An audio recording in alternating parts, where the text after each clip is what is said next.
What's good, everybody? Jason Crooks here. One half a fast break here for High Sports Radio, your week for all the sports. Well, we got some little big breaking news this morning.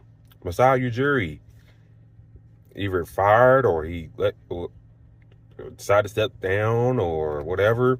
It's gone for the Toronto Raptors. You know, he was in the corner of Shams. He was in the final year of his contract. You know, they make all these moves and all this stuff. You know, trade for Brandon Ingram and all that good stuff.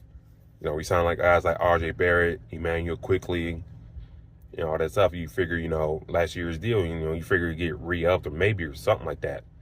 But he is gone from the front office for the Toronto Raptors. And a job that he kind of really wanted, since he, ascended, into like this team president role and all this stuff around the league for years. So it's kind of really shocking that he's been let go. We saw what he did in Denver, constructing those teams there and whatnot.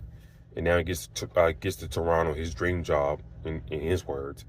And really kind of built things well into a championship. The Kawhi trade, that happened. Of course, he didn't keep Kawhi, which it wasn't going to happen anyway. But you got a championship out of it. And then, really couldn't maintain it after Kawhi left.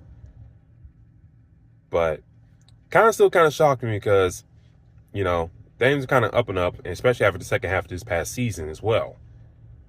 So we'll see what's happening with him, where he goes next, and what happens with the Raptors as well.